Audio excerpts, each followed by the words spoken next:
11 diamants. Et voici donc la montre.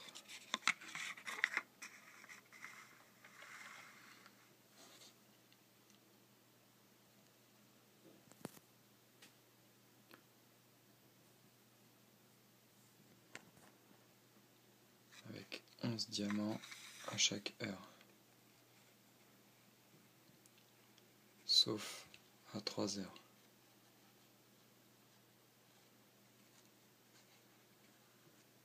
Donc c'est une montre pour femme avec un bracelet en cuir noir bien travaillé. Vous pouvez voir les coutures.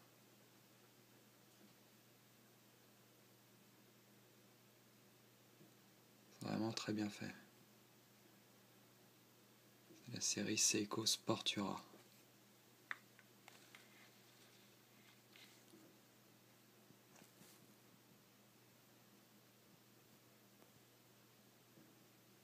Vous voyez les diamants que je vous parlais. Si je mets le flash, il devrait très bien se distinguer, j'imagine.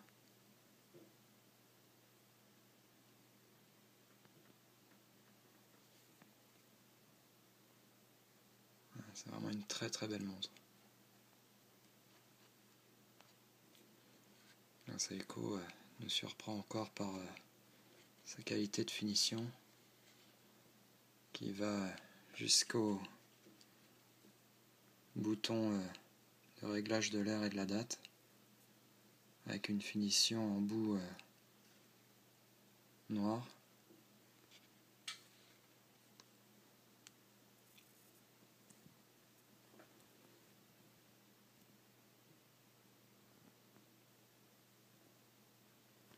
Bon, j'ai enlevé le flash parce que ça éblouit un petit peu. Voilà. Donc en plus donc d'être une Seiko Sportura, forcément elle a des fonctions un peu avancées et un peu comme son nom l'indique en rapport avec le sport. Donc notamment son chronomètre au 1/20 de seconde que je lance ici avec la possibilité de partiel. Donc le 20e de seconde se situe ici, les secondes qui défilent avec la trotteuse qui bouge cran par cran. Et donc la possibilité d'aller donc jusqu'à sur une longueur de 12 heures via donc ces deux petites aiguilles. Alors on voit pas forcément très bien, mais il y a deux aiguilles qui se chevauchent sur le dernier cadran. Alors j'essaye de faire un zoom, mais bon, j'ai un iPhone 4S, je sais que les vidéos sont déjà pas trop mal, mais je ne peux pas m'approcher davantage. Donc voilà, je pense que ça peut être pas mal pour voir le temps partiel en appuyant donc du coup sur ce deuxième bouton, donc ici en bas à droite. Voilà, donc là on va voir en fait un temps partiel, c'est-à-dire que là ça correspond, si vous voulez, en donnant un exemple, à un premier tour de piste où il y aurait un premier coureur qui pourrait passer. Et là, à ce moment-là, un deuxième coureur qui pourrait passer, et donc pour relever son temps en appuyant directement ici. Voilà. Donc en fait, elle ne s'arrête pas donc avec le temps partiel. Donc ça, c'est une fonction assez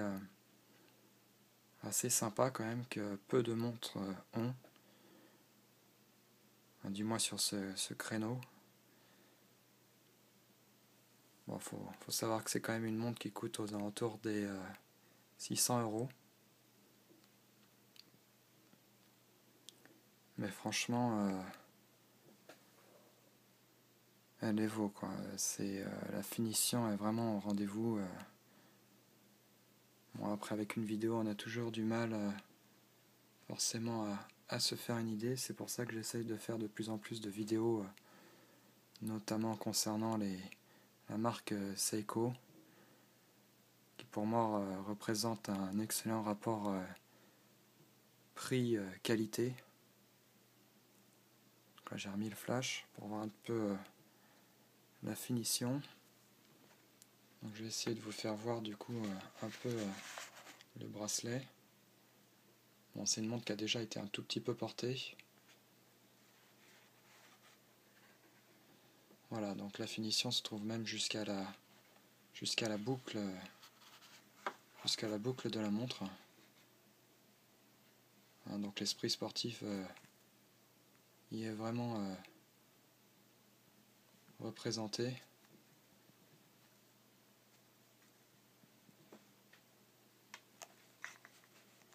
Donc voilà, pour vous dire, c'est une montre, elle est portée régulièrement depuis un an.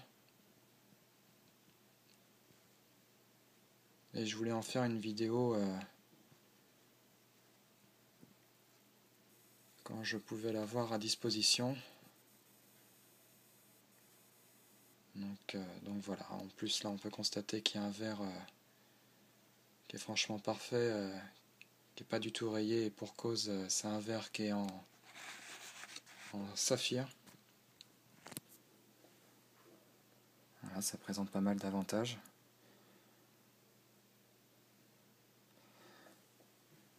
Donc là, pour arrêter le chrono, hein, c'est tout bête. Hop. J'appuie ici une première fois.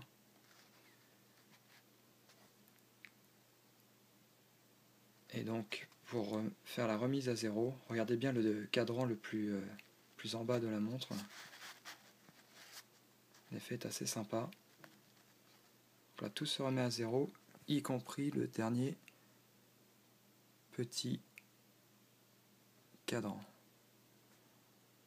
Voilà, je pense avoir fait un petit tour assez sympathique concernant cette montre donc pour femmes, qui reste un très très bon modèle. Discrète, légère, classe, mélange de sport et de classicisme. Donc voilà. Allez, à très bientôt.